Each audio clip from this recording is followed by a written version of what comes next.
लाडकी बहिणीला लखपती करणार, 2100 रुपये देणार. उपमुख्यमंत्री एकनाथ शिंदे यांनी ही घोषणा केली.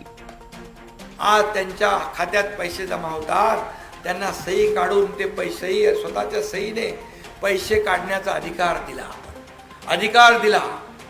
देश स्वतंत्र झाला, परंतु आर्थिक स्वातंत्र्य आपल्या लाडक्या बहिणींच्या खात्यामध्ये पैसे काढण्याचा अधिकार त्यांना दिला. म्हणून त्यांच्या कुटुंबात पण त्यांची वट वाढलेली आहे. वाढली की नाही? समाजातही वाढली आहे. आणि म्हणून तुम्हाला 1500 रुपये ठेवणार नाही आम्ही. जे आम्ही बोललोय 2100 रुपये करणार, ते योग्य वेळी 2100 रुपये करणार. आणि माझ्या लाडक्या बहिणींना मी भाषणात तेव्हा बोललोय, लखपती झालेला आम्हाला बघायचंय, लखपती. लाडकी बहिणी योजनेला अजित पवारांनी निधी दिला आणि त्यावर महिला आणि बालकल्याण मंत्री आदिती तटकरे यांची सही आहे. हसन मुश्रीफ यांनी ही प्रतिक्रिया दिली. आणि गेल्या वर्षभरामध्ये तुम्ही आम्हाला निवडून दिल्यानंतर 46,000 कोटी रुपये खर्च करून आतापर्यंत आम्ही एकही हप्ता चुकवलेला नाही.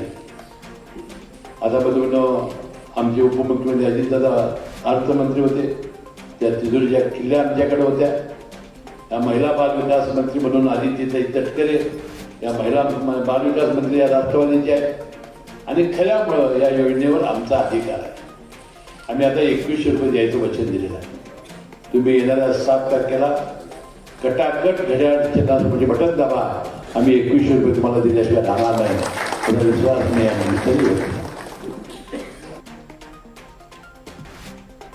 भाजप शासित राज्यांमध्ये लाडकी बहिणी योजना सुरू असून मोदी आणि देवेंद्र फडणवीसांच्या नेतृत्वाखाली लाडकी बहिणी योजना सुरूच राहील, असं मंत्री चंद्रशेखर बावनकुळे यांनी म्हटलंय. राणाजी आपण सांगितलं होतं, जर आमचं सरकार महाराष्ट्रात आलं तर आपण लाडक्या बहिणीची योजना आपण सुरू ठेवू. आज बघा, मध्य प्रदेशमध्ये 25 वर्ष भाजपचं सरकार आहे, 25 वर्षापर्यंत लाडक्या बहिणीची योजना चालू आहे. छत्तीसगडमध्ये भाजपचं सरकार आहे, लाडक्या बहिणीची योजना चालू आहे. पण ज्या ठिकाणी काँग्रेसचे सरकार आलं त्या ठिकाणी योजना बंद झाली. कर्नाटकमध्ये योजना बंद, ओडिशामध्ये योजना बंद. ज्या ठिकाणी काँग्रेस आहे त्या ठिकाणी योजना बंद केली.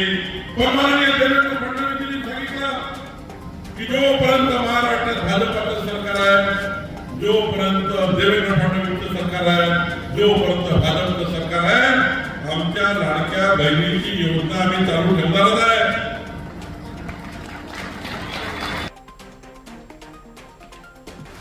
अजितदादांचं स्मृती जपण्यासाठी मुख्यमंत्री लाडकी बहिणी योजनेला अजित पवारांचं नाव द्यावं, अमोल मिटकरी यांनी ही मागणी केली आहे. अशा व्यक्तीच्या स्मृती जपण्याकरता दादांनी आता आपली ही जी जनसंवाद यात्रा काढली होती, त्यामध्ये हजारो लाखो बहिणी त्यांना राख्या बांधत होत्या. आणि एक चांगली योजना सरकारकडे आहे. आमच्या पक्षाच्याच मंत्र्यांनी त्या योजना पुढाकार घेतला होता. दादांनी त्याला निधी पण दिला होता मोठ्या प्रमाणात. तर अजितदादांच्या नावाने अजितदादांची लाडकी बहीण योजना, जसं महात्मा फुले जन आरोग्य योजना आहे, तसं लाडक्या बहीण योजनेला अजितदादांचं नाव द्यावं अशी माझी भावना आहे. आणि ती अर्थातच पत्राद्वारे स्वतः प्रत्यक्ष मुख्यमंत्र्यांना भेटून मी त्याबद्दल विनंती करणार आहे. सुनेत्रा पवारांच्या नेतृत्वात पक्षाला प्रगतीपथावर न्यायचं आहे, कारण अजित पवारांना हीच खरी श्रद्धांजली असेल. प्रफुल्ल पटेल यांनी हे विधान केलंय. और किसी ने भी हमारे पार्टी के किसी भी नेतृत्व ने, किसी भी विधायक ने किंतु परंतु भी नहीं, कुछ भी नहीं, लेकिन सामने से सब लोगों ने हम सब लोगों की बात को पुष्टि की कि नहीं, अगर नेतृत्व होगा तो हम सुनेत्रा ताई पवार को ही ये नेतृत्व सौंपना चाहेंगे. और उनकी हम लोगों ने वहां के महाराष्ट्र के लेजिस्लेटिव पार्टी में उनका सबने बड़े आदर के साथ उनका वहां पर चयन किया. अजित पवारांच्या निधनानंतर माझ्यावर काही जबाबदाऱ्या आहेत, त्या पार पाडण्याचा प्रयत्न करतोय. प्रफुल्ल पटेल यांनी ही प्रतिक्रिया दिली आहे. प्रमाणे पवार साहेब आणि अजितदादाच्या सोबत मी काम केलं आता अजितदादाच्या निधनानंतर या सर्व प्रक्रिया व्यवस्थित पार पडण्याची करायची जबाबदारी कोणावर राहील? हे प्रफुल्ल पटेलांच्यावर राहील.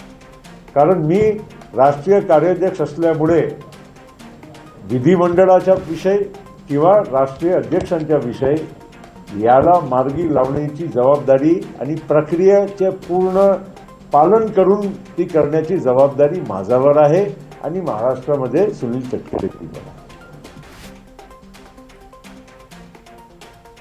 राज ठाकरे वाकरे माझा काय संबंध, माझ्या पक्षाचा नेता कोण आहे हे त्यांनी ठरवायचं का? प्रफुल्ल पटेल यांनी राज ठाकरेंना सवाल केला. मी काय राज ठाकरे वाकरे माझा काय संबंध आहे? माझ्या पक्षाचे व्यक्ती आहे का? त्यांनी ठरवायचं आहे की माझ्या पक्षाचा विधिमंडळाचे नेता कोण की अध्यक्ष कोण? आम्ही काय राज ठाकरे किंवा इतर कोणाचे सकाळची जे 9 वाजताची जे तुमची बुलेटिन आहे की वगैरे वगैरे किंवा कोणी तेलंगणाच्या वार आहे, हे सगळे लोक येऊन आम्हाला सांगतात की आम्ही आमच्या पक्षामध्ये काय करायचं. आम्ही योग्य निर्णय घेतलेला आहे पहिला, आणि दुसरा योग्य निर्णय घेण्याच्या आम्ही प्रोसेसमध्ये आहोत. आम्हाला जनतेनं निवडून दिलंय, काहींना एक मतही मिळालं नाही, त्यांना लाज वाटली पाहिजे. प्रफुल्ल पटेल यांनी ठाकरेंवर ही टीका केली. हे बाहेरचे सगळे लोक, कोणी तेलंगणाचा वार आहे तो म्हणतोय की अमुक कसं बनलं पाहिजे. ज्या लोकांच्या आमच्या पक्षाशी संबंध नाही, दुसरे पक्षाचे लोक जे कधी निवडणूक सुद्धा या महाराष्ट्राच्या जनतेकडून एक मतही त्यांना कधी प्राप्त मिळाल्याचा त्यांनी प्रयत्न केलेला नाही, हे आमच्यासारख्या लोकांच्या बद्दल काही उलटसुलट प्रचार करणं, चर्चा करणं, स्टेटमेंट देणं काही योग्य आहे का? अरे 1952 पासून माझे वडील महाराष्ट्राची जनतेने निवडून दिलं. मी अनेक वेळा लोकसभेमध्ये महाराष्ट्राच्या जनतेकडून निवडून गेलो, आणि आमच्याबद्दल आणि आमच्या बॅकग्राऊंडबद्दल कोणी जर कॉमेंट करत असेल तर त्यांना लाज वाटायला पाहिजे की अशा गोष्टी ते करत आहे. मी महाराष्ट्राचा एक जनप्रतिनिधी म्हणून आज तुमच्या समोर इथे बसलेलो. मी माझ्या पक्षाबद्दल बोलेन, इतरांबद्दल नाही. मी राष्ट्रीय अध्यक्ष होणार नाही, प्रफुल्ल पटेल यांनी ही माहिती दिली आहे. तर माझ्याशिवाय मी म्हणतोय, म्हणजे मी त्या जबाबदारीच्या माझ्याशिवाय कोणाला मिळतील, मग योग्य व्यक्तीला मिळतील, मग कोणाला मिळतील तर तुम्हाला इंडिकेशन मी देऊनच राहिलेलो आहोत. मी नाही राहणार आहे ना, एवढं क्लिअर आहे. आणि मी आज राष्ट्रीय कार्याध्यक्ष म्हणून माझी जबाबदारी जी आहे ते योग्य रीतीने ट्रान्झिशन, अजितदादा नंतर काय, कोण, कुठे, कसं, हे पूर्ण प्रक्रिया पूर्ण करण्याची जबाबदारी माझ्यावर आहे, ती मी योग्य रीतीने पार पडत आहे. अजित पवारांचा मृत्यू रहस्यमय, त्यांच्या अपघाताचं रहस्य जाणून घेण्याचा अधिकार जनतेला आहे. ठाकरे गटाचे खासदार संजय राऊत यांनी संशय व्यक्त केलाय. त्याच पद्धतीनं राज्यसभेत महाराष्ट्रासाठी नव्हे तर देशासाठी महत्त्वाचा असलेला विषय अजित पवार यांचा संशयास्पद विमान अपघात. बघा राहुल, अजित पवार यांचा मृत्यू हा अशा एका अपघातामध्ये झालेला आहे की तो नक्की कसा घडला, का घडला, त्याच्या मागचं रहस्य काय आहे हे समजून घेण्याचा अधिकार महाराष्ट्राच्या जनतेला आहे. अजित पवार परत शरद पवारांकडे गेले असते तर अडचण भाजपची झाली असती, ऑपरेशन लोटस फेल गेलं असतं, असा टोला संजय राऊतांनी लगावलाय. अजित पवार हे भारतीय जनता पक्षाला सोडून परत शरद पवारांकडे आले असतील तर तो भारतीय जनता पक्षाच्या ऑपरेशन लोटसचा सगळ्यात मोठा पराभव ठरला. त्याच्यामुळे अजित पवारांचा संशयास्पद विमान अपघात हा सुद्धा ऑपरेशन लोटसचाच भाग आहे का, असा लोकांनी प्रश्न विचारलेला आहे. ऑपरेशन लोटसचा भाग आहे का तो? इतक्या निर्घृण पद्धतीने देशात राज्यकारभार सुरू आहे, कोणालाही आपल्या जीवाची शाश्वती नाही. संजय राऊत हे रहस्यमय मनोरंजक वेबसिरीज प्रमाणे चटपटीत पटकथा लिहून खोटी माहिती पसरवतात. राऊतांनी ठोस पुरावे सादर करावेत, असं आव्हान आता भाजपचे प्रवक्ते नगरसेवक नवनाथ बन यांनी दिलंय. तुमच्याकडे काही पुरावा आहे का? तुमच्याकडे त्याबद्दलची काही माहिती आहे का? सातत्यानं खोटं बोलायचं. अजितदादा स्वगृही परतण्यात इच्छुक नव्हते. उलट इतर काही लोकांना NDAच्या घटक पक्षामध्ये समावी करण्यासाठी अजितदादांची इच्छा होती का हे बघितलं पाहिजे. सातत्यानं खोटं बोलायचं, सातत्यानं खोटा नरेटिव्ह पसरायचा. मुळामध्ये संजय राऊत यांना मला एकच विचारायचं आहे की आपलं आणि अजितदादांचं नेमकं बोलणं कधी झालं होतं. आपल्याकडे त्याबद्दलचा एक तरी पुरावा आहे का? तो पुरावा नाही. तुमच्याकडे कसलीही माहिती नाही. उठायचं, पत्रकार परिषद घ्यायची, खोटी माहिती द्यायची. याच्या पलीकडे याच्या पलीकडे संजय राऊत यांना काहीही काम नाही. अजित पवारांचा विमान अपघात हा अत्यंत दुर्दैवी होता. सरकार विमान अपघाताची चौकशी करत असून सत्य बाहेर येईल. नवनाथ बन यांनी प्रतिक्रिया दिली आहे. महाराष्ट्रामध्ये CID चौकशी सुरू आहे. त्यानंतर केंद्रीय मंत्रालयाकडनं देखील चौकशी सुरू आहे. संजय राऊत म्हणतात न्यायालयीन चौकशी करा. कुठलीही चौकशी करा, काहीही हरकत नाही. अजितदादांचा अपघात हा अतिशय दुर्दैवी होता.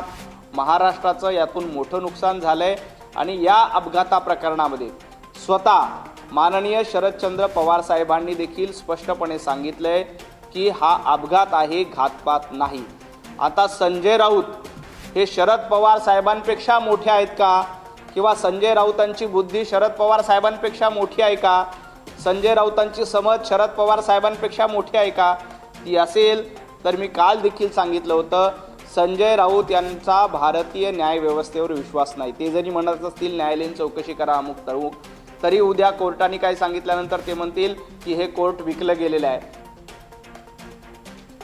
अजित पवारांच्या अपघाताचे सर्व अँगल्स समोर यावेत. अपघाताची कसून चौकशी व्हावी अशी मागणी आमदार आदित्य ठाकरे यांनी केली आहे.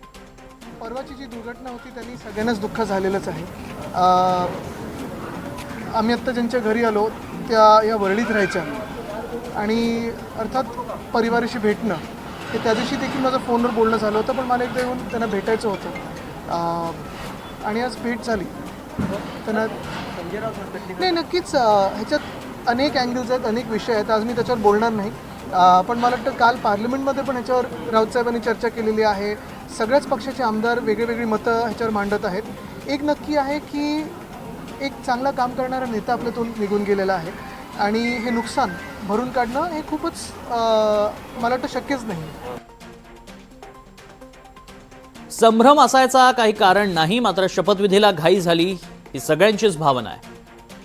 अंबादास दानवे यांनी प्रतिक्रिया दिली आहे. संभ्रम असायचं काही कारण नाही, परंतु घाई झाली हे तर सगळेच म्हटलेले ना. एक महाराष्ट्राचीच भावना आहे, कारण अजितदादाविषयी एक भावना महाराष्ट्राची आहेच आहे. पक्षाच्या वरती जाऊन अजितदादाविषयी लोकांच्या भावना आहे, जनतेच्या भावना आहे. त्याच्यामुळं ठीक आहे, वहिनी झाल्या काही हरकत नाही. व्हायलाच पाहिजे होतं, त्याच्याविषयी काही हरकत असेल, पण थोडे 12-13 दिवस जाऊ द्यायला पाहिजे, एवढीच भूमिका आहे. संभ्रम असायचं काही मला तरी वाटत नाही. अजित पवार हे चांगलं व्यक्तिमत्व होतं. त्यांनी कधीही जातीपातीचं राजकारण केलं नाही. सेहर शेख यांनीही प्रतिक्रिया दिली आहे. देखिए, भले वो NCP AP पार्टी से बिलोंग करते थे, बट एक ट्रू लीडर थे. उन्होंने कभी जातिवाद पर राजनीति नहीं करी. उस वजह से उनके लिए दिल में रिस्पेक्ट हमेशा से रही है. कभी मुलाकात नहीं कर पाई, इस बात का थोड़ा सा रिग्रेट हो रहा था जिस दिन ये न्यूज़ सुनी, और बहुत बड़ा शौक लगा. बट मौत और ज़िंदगी का किसी का भरोसा नहीं है, इसीलिए हम बोलते हैं कि हमारी जो ज़िंदगी है उसको ऐसे जियो कि कल का तुमको पता ही नहीं हो. तो just take care of yourself every. साताऱ्याचे पालकमंत्री शंभूराज देसाईंचा गणेश नाईकांकडून एकेरी उल्लेख करण्यात आला. गुंडेपुंडे राजकारण दुसऱ्यांना शिकवतात, गणेश नाईकांनी आव्हान दिले. म्हणून नैवजी जनतेला आम्ही आभार मानलेत आणि मला माहिती पाटणची जनता सुद्धा स्वाभिमानी आहे. अशा आरामाच्या पैशाला हात लावणार. आता तो 5 वर्ष पालकमंत्री, 5 वर्ष दारू खात्याचा मंत्री होता, मी 10 वर्ष होतो. किती म्हणजे सिनियर मी आहे ना. पण आम्ही कोणाची चपटी बाटली पण घेतली नाही. इथे बिअर बार वाले असतील, तुमचे वाईन शॉप, कुठल्या हरिचाला सांगा गणेश नाईक तुमचा पाणी तरी मागितलं नाही. यांच्याविषयी काय लोक बोलतात ते पण जरा ऐकून घ्या. जरा नवी मुंबईच्या जनतेस सारखंच तुम्हाला आवाहन करेन, प्रामुख्याने DR पाटील. आता तिकडचे DR पाटील सगळे तुम्ही लोकांनी तिकडे आपले मतदार आहेत ना, यांच्यासाठी बस भरून घेऊन या. राज्यात लवकरच कर्जमाफीचा निर्णय होणार असल्याचं सरकारनं दिलेला शब्द पाळू, असं मंत्री चंद्रशेखर बावनकुळे यांनी म्हटलंय. काळजी नको करा, माफी करणार आहोत, पण गाडी घोडा बंगला मर्सडीज कार त्यांची नाही करणार आहे. फार्म हाऊस बांधलं शेतामध्ये, त्यांची झाली पाहिजे का कर्जमाफी? हा, आमच्या शेतकऱ्यांचं, गरीब शेतकऱ्यांचं, मध्यमवर्गीय शेतकऱ्यांचं, जो शेतकरी राब राब मेहनत करतो, व्याजावर व्याज, सरळ व्याज व्याज भरू त्या ठिकाणी तो कधीच त्या ठिकाणी कर्ज भरू शकत नाही. तो गरीब माणूस रोज खस्ता खातोय, तो शेतकरी रोज मरतोय, त्याला आत्महत्येचा विचार करतोय. पण आमच्या सरकारने विचार केलाय, गरीब शेतकऱ्याला आत्महत्या करू द्यायची नाही. आमच्या शेतकऱ्याची, मध्यमवर्गीय गरीब शेतकऱ्याची कर्जमाफी करण्याचा निर्णय आपलं सरकार करत आहे. गरीब शेतकऱ्याची, मध्यमवर्गीय शेतकऱ्याची कर्जमाफी करण्याचा निर्णय आपलं सरकार करणार आहे. भाजप खोटारड्या घोषणा कित्येक वर्षापासून देत आहे. 7-12 कोरा करू अशीही घोषणा त्यांनी केली होती. अंबादास दानवे यांनी भाजपवर निशाणा साधलाय. पण या घोषणा भारतीय जनता पार्टी खोटाड्या घोषणा मागच्या कित्येक वर्षानं करते. निवडणुकीच्या आधी सुद्धा भारतीय जनता पार्टीनं 7-12 कोरा अशा मान्य देवेंद्रजींनीच केलेली घोषणा आहे. पण अजून तो कोरा नाही झालेला आणि व्हायची शक्यताही दिसत नाही, कारण जी राज्याची आर्थिक परिस्थिती बघता तो कोरा होईल असंही दिसत नाही. त्यामुळे बावनकुळे साहेब काय म्हटले याला काही अर्थ नाही. रत्नागिरीतील TWJ प्रकरणातील आरोपीला VIP ट्रीटमेंट पाहायला मिळते. कोर्टात नेताना संकेश घागसाठी जेवणाची व्यवस्था करण्यात आली. पोलिसांच्या भूमिकेनं गुंतवणूकदार चांगलेच संतापले. नाही बघा, अशा पद्धतीने कोणालाही VIP ट्रीटमेंट दिली जाणार नाही. फायनान्शियल फ्रॉड केलेल्या व्यक्तीला, इकॉनॉमिक ऑफेन्स केलेल्या व्यक्तीला पहिलं प्राधान्य असणारं MPD लागल्याच्या नंतर त्या ज्या मालमत्ता आहेत त्या जप्त करणं, वसुलीवरती जास्तीत जास्त भर देणं, गोरगरिबांचे पैसे त्याच्यामध्ये अडकलेले आहेत ते त्यांना परत मिळून देण्यावरती आमचा भर असणार आहे. आणि अशा व्यक्तीला नक्कीच कुठलीही VIP ट्रीटमेंट मिळणार नाही.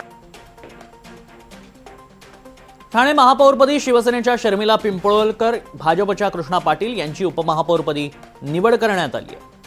मुख्यमंत्रीपद असताना साहेबांनी जे महाराष्ट्रासाठी जी विकास कामं केली आहे, तळागाळापर्यंत लोकांसाठी ज्या समस्या सोडवल्या आहेत, लाडकी बहीण ही योजना कोणीही अंमलात आणली नव्हती. ही सगळ्यात मोठी योजना साहेबांनी आणली आणि त्याच्यानंतर लाडके भाऊ म्हणून या महाराष्ट्रावर त्यांचं सगळ्यात मोठं नाव झालं.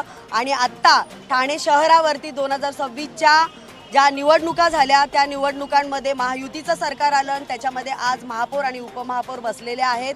ठाणे शहरासाठी सगळ्यात चांगलं काम करण्याचा जो वसा आपल्याला SC शेड्यूल कास्टमधून खरं तर मला मिळालेला आहे. मीरा भाईंदरमध्ये मराठी महापौर पदासाठी लढाई पेटली. मीरा भाईंदरला मराठीच महापौर पाहिजे. मराठी एकीकरण समितीचे गोवर्धन देशमुख यांनी ही मागणी केली होती. मला खंत एक वाटते की आज या 78 भाजपच्या नगरसेवकापैकी 46 मराठी नगरसेवक निवडून आले, परंतु हे नगरसेवकांनी खरं तर मराठी महापौराची मागणी लावून धरली पाहिजे होती. नेत्यासाठी काम करण्यापेक्षा या शहरासाठी, या राज्यासाठी काम केलं पाहिजे. तुम्हाला लोकांनी निवडून दिलं आहे ना की तुम्हाला आमदाराचं ऐकण्यासाठी निवडून दिलेलं आहे. म्हणून आमची एक मागणी आहे की महापौर मराठी झाला पाहिजे. आमच्यासोबत सगळे पक्ष या ठिकाणी उपस्थित आहेत. मराठी हिंदी वाद पेटवण्याचं काहींचं काम सुरू आहे. प्रताप सरनाईक यांनी यावर निशाणा साधलाय. हिंदी भाषिकांची संख्या वाढत असल्या कारणानं मराठी भाषिकांची संख्या कमी होते आणि त्यामुळे काहीतरी मराठी हिंदी भाषिक वाद करायचा आणि मीरा भाईंदरमधील एखाद्या पक्षाला त्याचा फायदा होण्यासाठी हे एकीकरण समिती अशा माध्यमातून पुढाकार घेते, आंदोलनं करते आणि सर्वसामान्य जनतेला वेठीस धरते. मी विमानानं प्रवास करते तेव्हा माझी आई देव पाण्यात घालून बसलेली असते. हेलिकॉप्टर प्रवासाबाबत पंकजा मुंडे यांनी हा प्रसंग सांगितलाय. माणसाला राजकारणामध्ये बाहेरून दिसतं त्यारे यांच्या आजूबाजूला बॉडीगार्ड आहेत, ते तर विमानाने फिरतात, हेलिकॉप्टरने फिरतात. तुम्हाला काय माहिती आहे की त्या विमानाने आम्ही का फिरतो, हेलिकॉप्टरने का फिरतो? कारण आम्हाला तुमच्यापर्यंत पोहोचायचं असतं, जास्तीत जास्त काम करायचं. आज सकाळपासून माझी आई देव पाण्यात घालून बसली. पंकजा विमानाने गेली, हेलिकॉप्टरने गेली, तिने सुखरूप पोचावं, तिच्या जीवाला तेवढी काळजी वाटत होती.